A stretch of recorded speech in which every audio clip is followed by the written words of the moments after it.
जय हिंद दोस्तों, मैं एसपी सर आप सभी मित्रों का सदाशिव कोचिंग क्लासेस के यूट्यूब चैनल पर हार्दिक स्वागत करता हूं। दोस्तों डीएलएड बीटीसी फर्स्ट सेमेस्टर के जितने भी प्रशिक्षण हैं, आज आप सभी मित्रों का मैथ्स का पेपर दोस्तों हो चुका है। बहुत अच्छा मैथ्स का पेपर आया है और मैंने आप सभी मित्रों को वस्तुनिष्ठ प्रश्नों का हल सोल्यूशन आपको प्रोवाइड करा दिया है।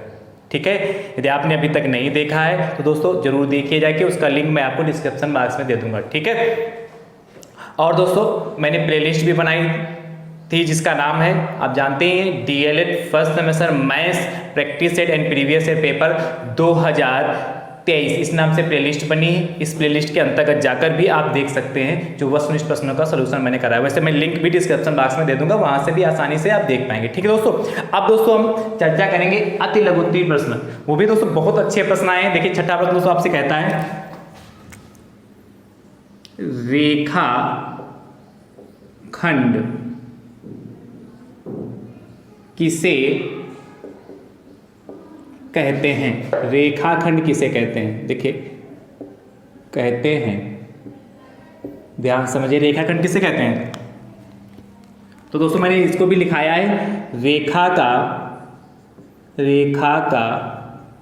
वह भाग जिसके, रेखा का वह भाग जिसके अंत बिंदु होते हैं। रेखा का वह भाग जिसके अंत बिंदु होते हैं। रेखा का वह भाग जिसके अंत बिंदु होते हैं रेखाखंड कहलाता है।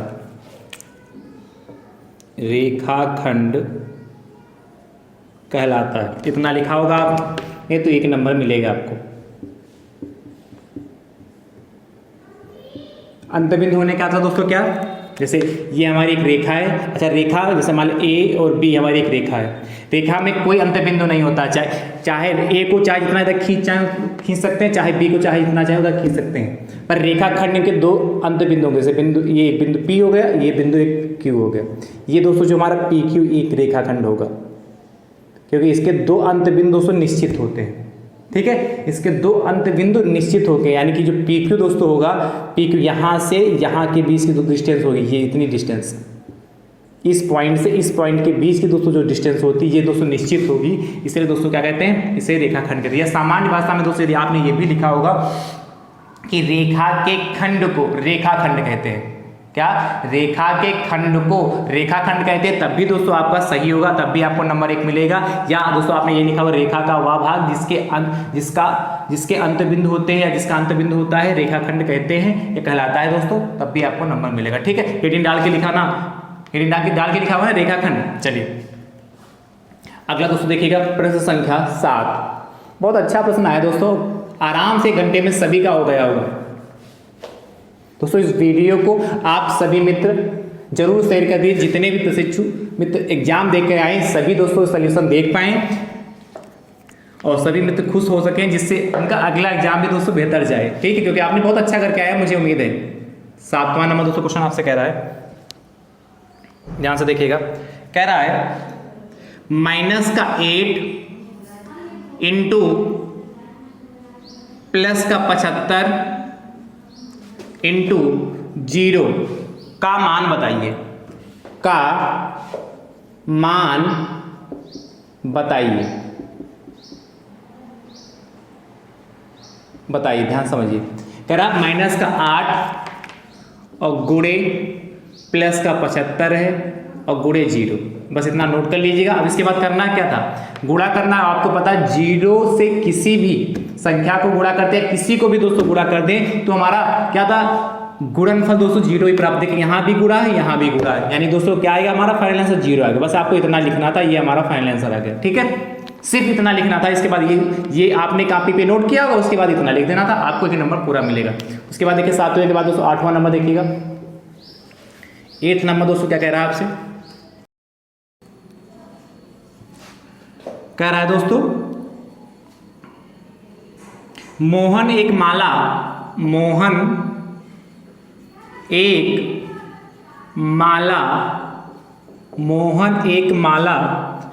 बनाने में बनाने में 1/3 मिनट का समय लेता है, का समय लेता है। आगे दोस्तों आपसे कहता है लगातार 1 घंटे में, लगातार 1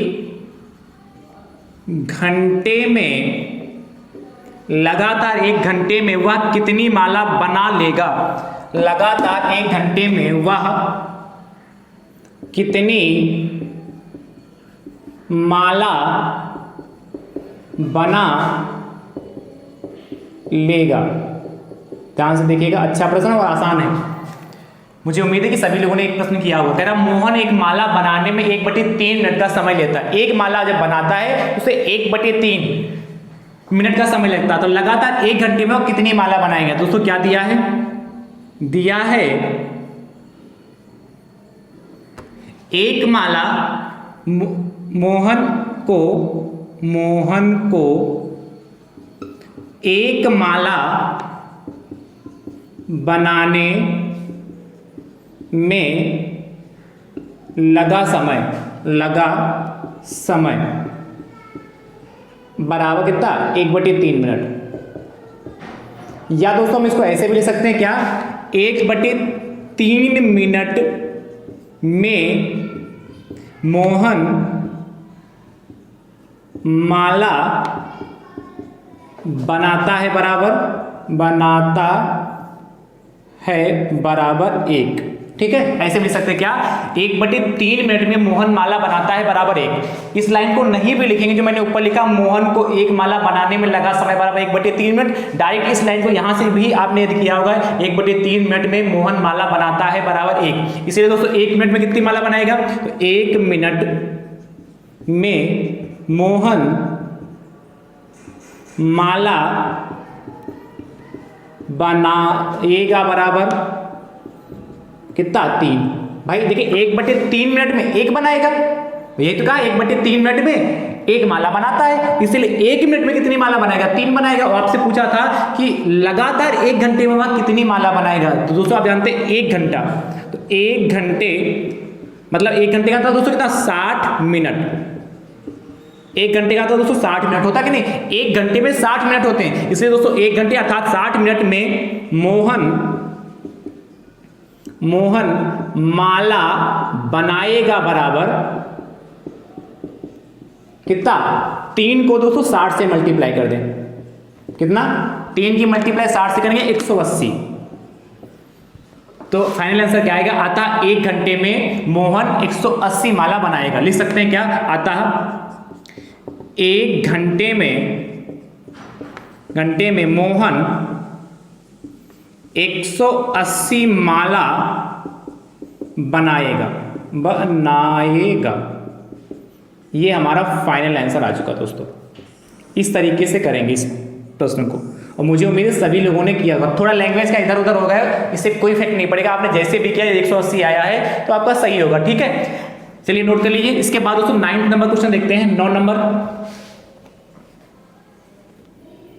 ध्यान से देखिएगा 9 नंबर प्रश्न।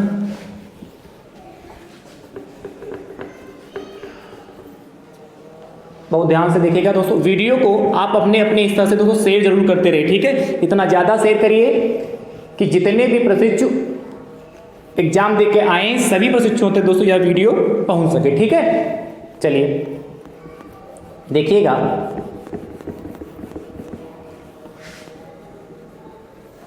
प्रश्न संख्या दोस्तों कौन सा इसके बाद होगा, 9। दोस्तों 9 नंबर आपसे कह रहा है,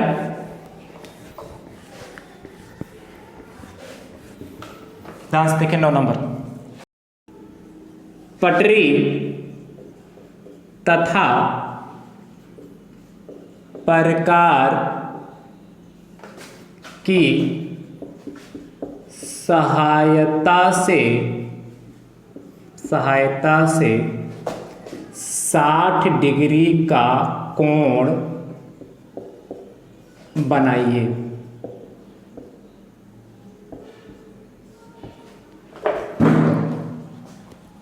बताया था कैसे करते हैं। सर्वप्रथम एक उचित लंबाई का रेखा खींचते हैं, ए बी एक उचित लंबाई की रेखा खींचा, उसके बाद क्या करते थे, प्रकाल की नोक यहाँ पर रखते थे और एक उचित लंबाई का चाप पी क्यू लगाते थे।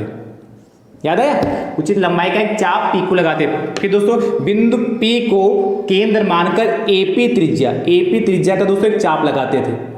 बिंदु क्या P को केंद्र मानकर AP त्रिज्या का दोस्तों एक चाप लगाते थे। इस तरीके से चाप लगा दिया और इस चाप को दोस्तों क्या इस तरीके से मिला देते थे C। ये दोस्तों हमारा 60 डिग्री कोण बन गया। ये बिंदु R होता था।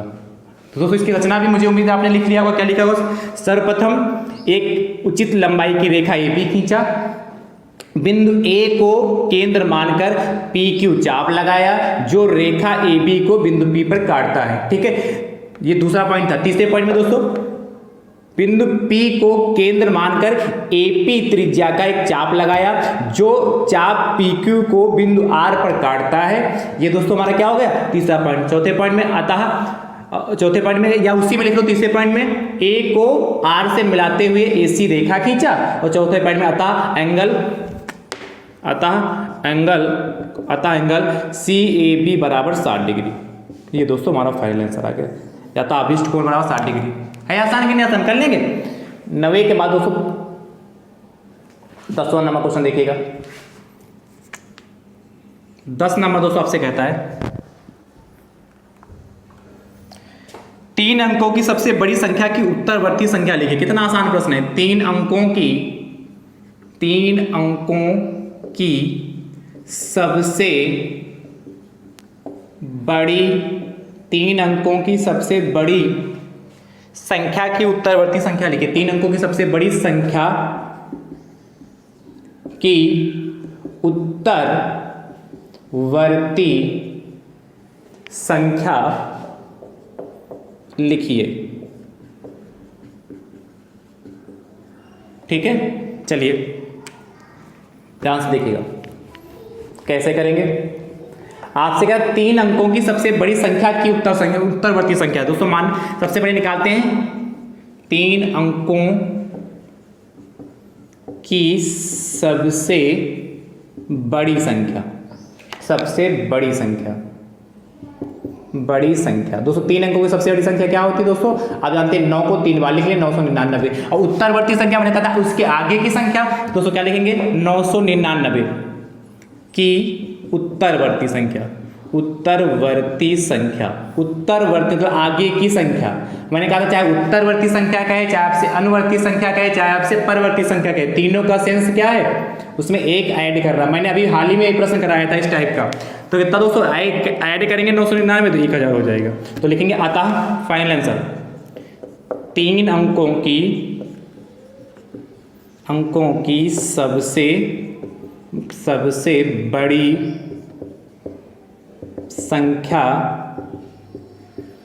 बड़ी संख्या की उत्तरवर्ती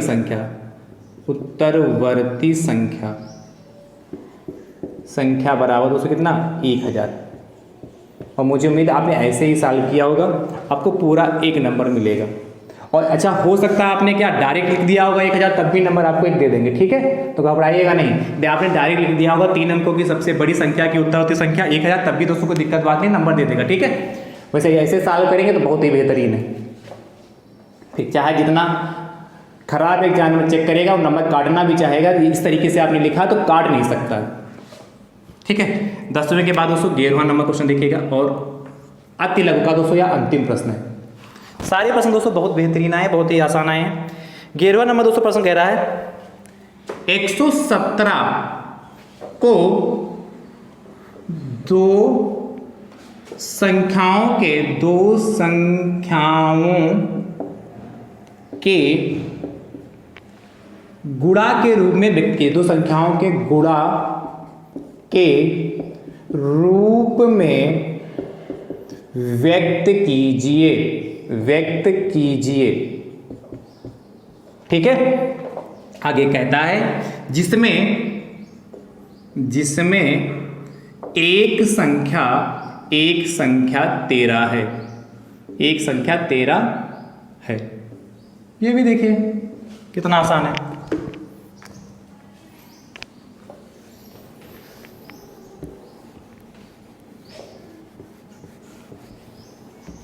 दोस्तों वीडियो को ज़्यादा से ज़्यादा संख्या में शेयर जरूर करते रहिए।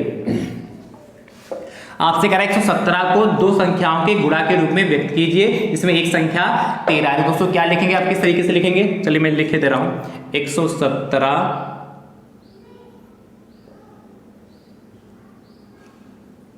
को 117 का दो संख्याओं के गुणन के रूप में व्यक्त कीजिए, जिसमें एक संख्या 13 है। तो 117 का दो संख्याओं के गुणा का रूप 117 का दो संख्याओं के गुणा का रूप जिसमें एक संख्या 13 है। ठीक है, इसमें एक संख्या 13 है, बराबर क्या हो जाएगा दोस्तों, 13 तो होना ही चाहिए। अब 13 कितना मल्टीप्लाई करेंगे, 117 हो जाएगा। 117 को 13 से भाग कर दीजिए, 117 को 13 से भाग करेंगे तो 13 9 117, 13 गुणे 9, बस ऐसे लिखना था, ये हमारा आंसर आ गया। ठीक है, 13 9 117 होता। तो 117 का दो संख्याओं के गुणा का रूप जिसमें एक संख्या 13 है, तो 13 मैंने लिख लिया और उसको क्या 117 को 13 से भाग कर दिया, तो 13 9 117, इसलिए क्या 13 गुणे 9 हो जाएगा। चलिए नोट कर लीजिए फटाफट। और आपसे कहा भी था कि दो संख्याओं के गुणा के रूप में लिखिए, तो ठीक है। ये अति लघु उत्तरीय प्रश्न दोस्तों हुए, बहुत आसान प्रश्न आए थे, मैंने विधिवत से सॉल्व करा दिया। ऐसा नहीं किया कि सिर्फ मैंने आंसर ही बताया हो, आपको फटाफट आंसर लिख के बता दिया। मैंने विधिवत से सॉल्व कराया कि आपने कैसे किया होगा, कि नंबर जैसे मैंने किया ऐसे किया तो एक भी नंबर कहीं से कट नहीं सकता आपका। ठीक है, तो मुझे उम्मीद है कि आपका पेपर बहुत ही बेहतरीन हुआ होगा। बताइएगा कि अति लघु उत्तरीय प्रश्न आपके कितने सही हैं। ठीक है, कितने अति लघु उत्तरीय प्रश्न हैं, जरूर बताइए कितने नंबर आपको अति लघु उत्तरीय में मिलेंगे। ठीक है, वीडियो को अपने अपने स्तर से दोस्तों जरूर शेयर करिएगा। ये दोस्तों आपका पार्ट दूसरा था। अब दोस्तों पार्ट तीसरे में दोस्तों मैं आप सभी मित्रों को लघु उत्तरीय प्रश्नों का सलूशन प्रोवाइड कराऊंगा। ठीक है, तब तक के लिए आप सभी मित्र इस वीडियो को शेयर जरूर करते रहे। थैंक यू सो मच दोस्तों, राधे राधे दोस्तों।